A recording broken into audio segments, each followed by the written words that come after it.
नमस्कार दोस्तों, आप देख रहे हैं YouTube चैनल यूपी न्यूज़ 58। आज दिन है मंगलवार 31 मार्च 2026। आज हम आपके लिए लाए हैं 25 बड़ी और अहम खबरें। तो चलिए शुरू करते हैं। नेहा पंचाल ने बिना कोचिंग यूपीपीसीएस 2024 में टॉप किया। उन्होंने नियमित पढ़ाई, सही रणनीति और सेल्फ स्टडी को सफलता का मंत्र बताया। मॉक टेस्ट और समय प्रबंधन पर फोकस कर उन्होंने ये उपलब्धि हासिल की। उत्तर प्रदेश की सियासत में हलचल तेज है। भाजपा के एक फैसले के बाद सपा शासनकाल की बंद फाइलें फिर खुलने की अटकलें लगने लगी हैं। इसको लेकर राजनीतिक माहौल गर्मा गया है और विपक्ष ने भी तीखी प्रतिक्रिया दी है। आने वाले दिनों में इस मुद्दे पर और बड़ा सियासी टकराव देखने को मिल सकता है।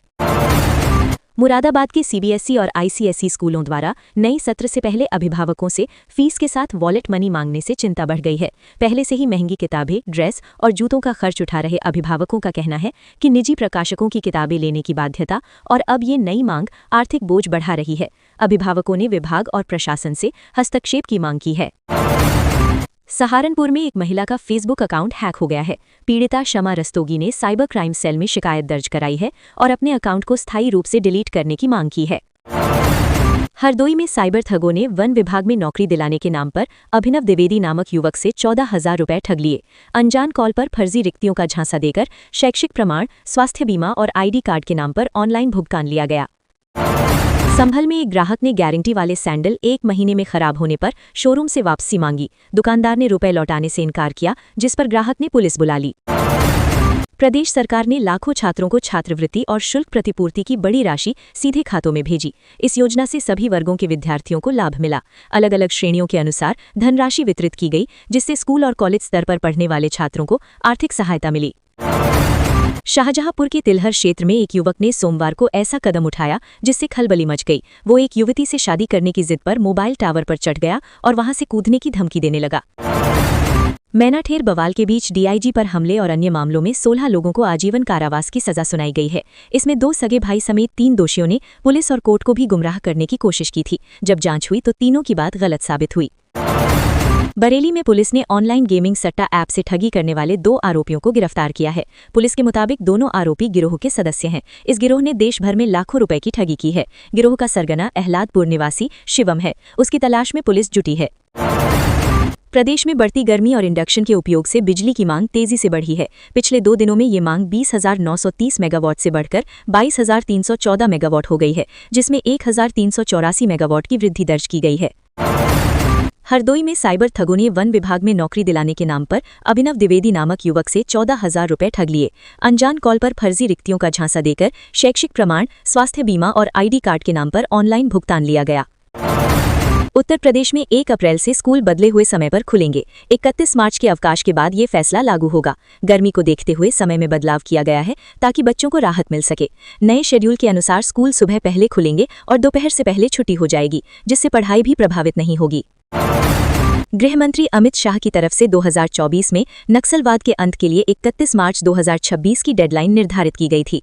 इसके बाद से ही रेड कॉरिडोर के नाम से जाने वाला नक्सल प्रभावित क्षेत्र तेजी से घटा है। बड़ी संख्या में प्रमुख नक्सल कमांडरों को मार गिराया गया है, वहीं हजारों की संख्या में नक्सल कैडरों का आत्मसमर्पण हुआ है। उत्तर प्रदेश के साहिबाबाद में एक शादी समारोह के दौरान उस वक्त अफरा तफरी मच गई जब बारात में खाना खा रहे लोगों पर अचानक 4-5 युवकों ने चाकू से हमला कर दिया। हमले में कई लोग घायल हो गए। घटना का खौफनाक वीडियो सामने आया है। पुलिस ने मामला दर्ज कर आरोपियों की तलाश शुरू कर दी है। गृह मंत्री अमित शाह ने लोकसभा में देश को वामपंथी उग्रवाद से मुक्त घोषित किया। खासकर बस्तर में नक्सलवाद लगभग समाप्त होने का दावा किया। उन्होंने बताया कि बस्तर में हर गांव में स्कूल और राशन दुकानें खोली गईं। उत्तर प्रदेश में पुलिस विभाग में बड़ा प्रशासनिक फेरबदल किया गया है। 13 जिलों के एसपी सहित 27 इंडियन पुलिस सर्विस अधिकारियों के तबादले किए गए हैं। इस बदलाव का उद्देश्य कानून व्यवस्था को और मजबूत करना तथा प्रशासनिक कार्यक्षमता बढ़ाना बताया जा रहा है। नए तैनाती आदेश जल्द प्रभावी होंगे। 1 अप्रैल से हाईवे पर सफर महंगा होने जा रहा है।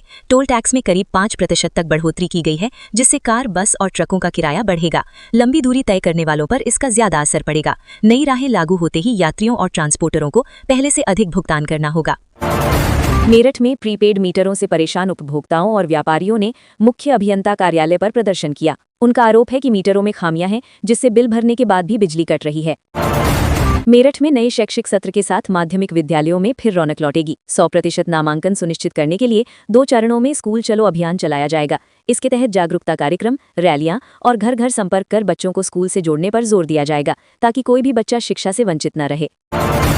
अलीगढ़ के कुलदीप विहार कॉलोनी में प्लॉट विवाद को लेकर 2 भाइयों बृहस्पति मणि शर्मा और गिरधर गोपाल शर्मा पर जानलेवा हमला हुआ। हमलावरों ने उन्हें गंभीर रूप से घायल कर दिया और अस्पताल में भी मारपीट की कोशिश की, जो सीसीटीवी में कैद हो गई। पीड़ित पक्ष ने पुलिस से कार्रवाई की मांग की है, जबकि घायल भाई का निजी अस्पताल में इलाज चल रहा है। पुलिस मामले की जांच कर रही है।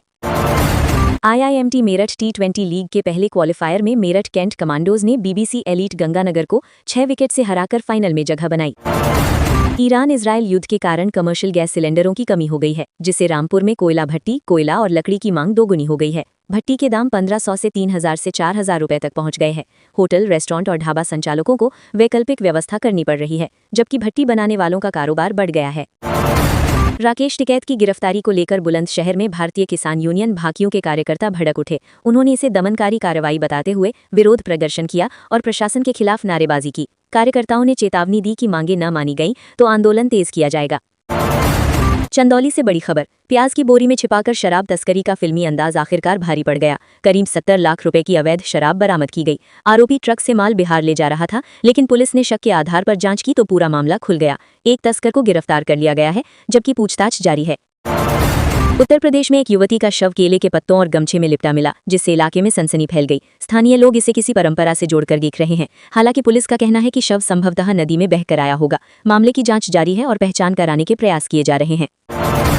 लखनऊ न्यूज। मध्यांचल विद्युत वितरण निगम ने गर्मी में उपभोक्ताओं के बिजली संकट को दूर करने के लिए 58 अनुरक्षण वाहनों की सुविधा अमौसी, लखनऊ मध्य, जानकीपुरम, गोमती नगर जोन में मुहैया कराई है। सोमवार शाम को अलग अलग जोनल कार्यालय से इन वाहनों को हरी झंडी दिखाकर रवाना किया गया है।